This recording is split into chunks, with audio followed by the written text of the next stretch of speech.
Tout de suite, on rejoint sur place l'envoyé spécial d'Europe 1, Jean-Luc Boujon. Bonsoir Jean-Luc. Est-ce que l'on sait plus sur ce qui s'est passé et qui sont les agresseurs? Alors sur le profil des agresseurs, ce qu'on sait pour l'instant, c'est qu'a priori, ce sont des jeunes, une dizaine, une quinzaine, on ne sait pas tout à fait, qui sont originaires, enfin en provenance du quartier de la Monnaie. C'est un quartier de Romans-sur-Isère, à une petite vingtaine de minutes de Crépol. Des investigations sont en cours, il n'y a pas encore eu d'interpellation.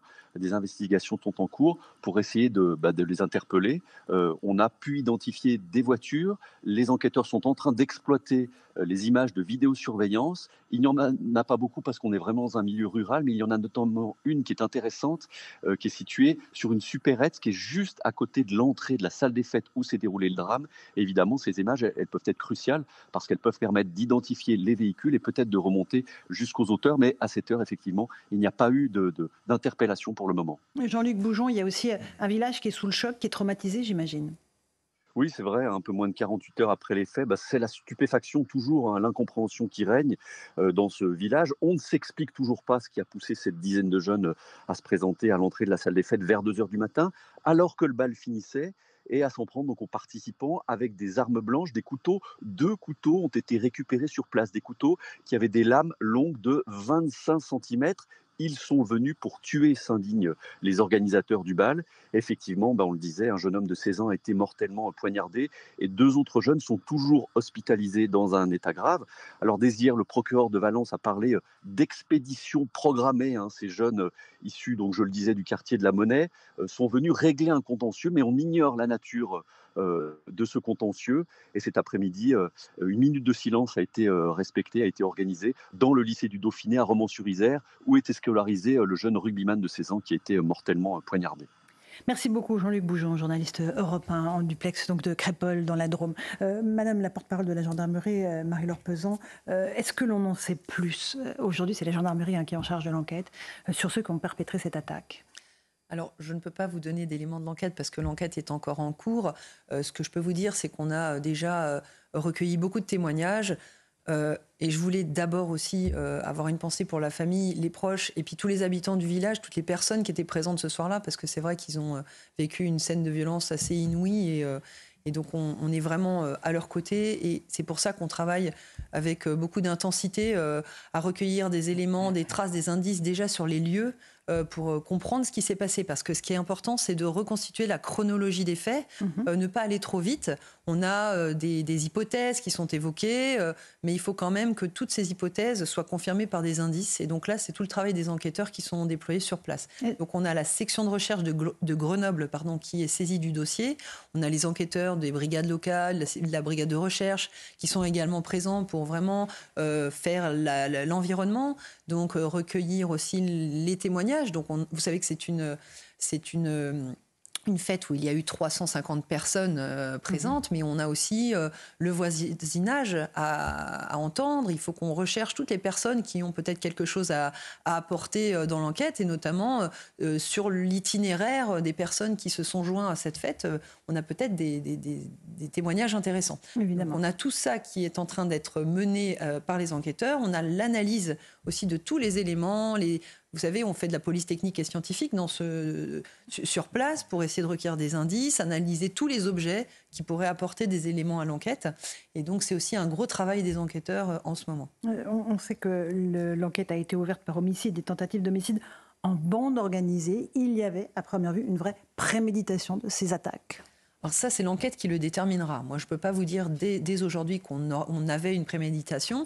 Ce qu'on sait, c'est qu'a priori, il y avait plusieurs personnes présentes et qui ont agi. On sait combien ? Alors, on n'a pas, pour l'instant, je ne peux pas vous donner de chiffres. On sait qu'il y a plusieurs individus qui sont arrivés. Il s'agit ensuite, dans l'enquête, de savoir qui a fait quoi. Donc là, je voudrais aussi inviter toutes les personnes qui sont détentrices d'images et qui sont actuellement en train de les mettre sur les réseaux sociaux, de bien les transmettre aussi à la gendarmerie, parce que c'est autant d'éléments qui vont nous permettre d'orienter l'enquête et de faire des recoupements avec les témoignages qu'on a d'ores et déjà recueillis. Et donc, pour l'instant, on est sur la bande organisée parce qu'on a plusieurs personnes qui étaient présentes.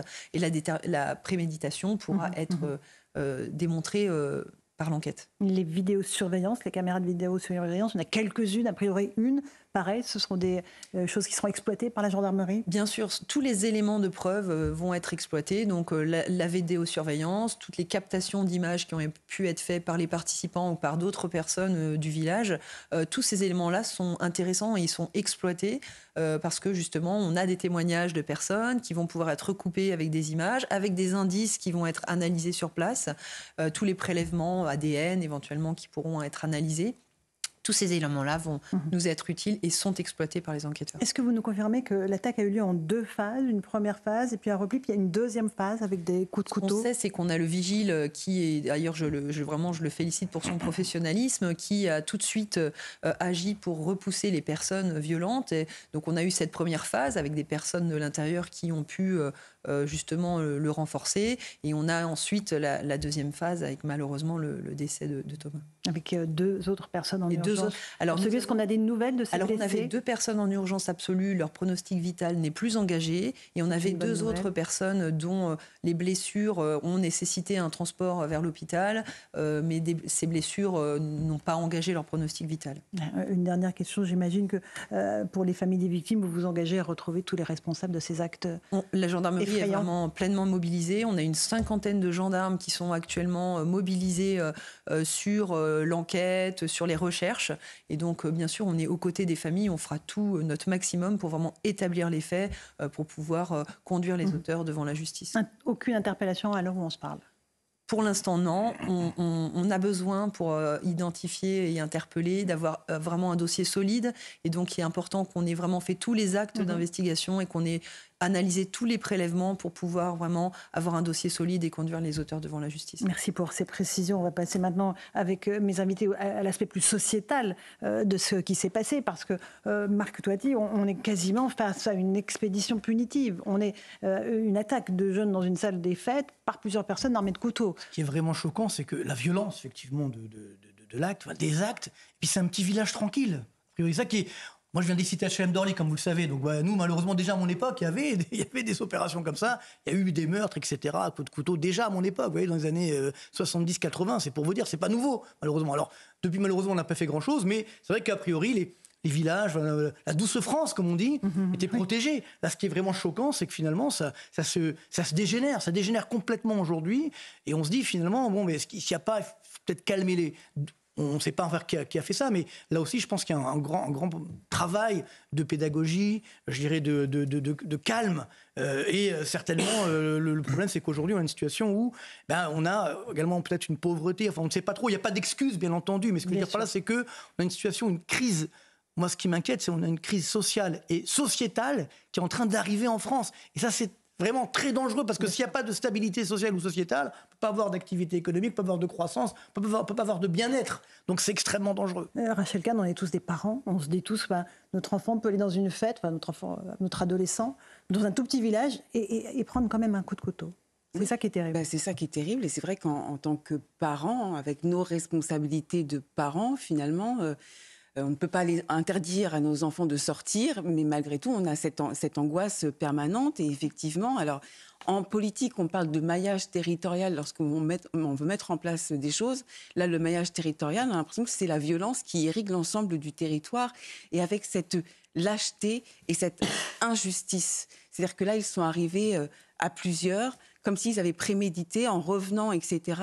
Et l'injustice de cet enfant qui a 16 ans et qui a perdu la vie comme ça. Le jeune Thomas, Louis Dragnel, sur ce terrible drame. Alors oui, c'est un drame, et je trouve que alors on est encore dans le moment de l'émotion, et on essaie non pas de comprendre, mais au moins d'avoir des éléments pour savoir qui sont les auteurs.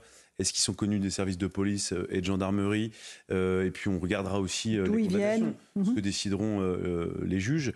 Mais je trouve que c'est quelque chose qui est une illustration d'une énorme faille politique, parce que après-demain, si ce drame est exploité politiquement, et là j'ai l'impression que ça intéresse assez peu le monde politique, mais s'il y avait des politiques qui cherchaient à apporter des réponses, je suis quasiment certain que la réponse serait systématiquement de dire il faut plus de bleus, plus de bleus, plus de bleus, enfin plus de police et de gendarmerie, Moi, à titre personnel, je suis favorable, bien sûr, à ce qu'il y ait plus d'effectifs de police et de gendarmerie pour assurer la sécurité des Français. Mais en fait, je pense que c'est absolument pas. C'est devenu assez peu courageux, en fait, je trouve, de demander ça. Parce que le vrai sujet, c'est d'anticiper et c'est d'affronter le problème en amont. Pourquoi est-ce que des jeunes en viennent à faire ça ? Et en fait, le problème, c'est qu'on demande systématiquement, toujours à la police et à la gendarmerie, de venir quand tout a échoué avant, quand les structures familiales ont échoué, quand l'éducation nationale a échoué, quand toutes les structures sociales ont échoué.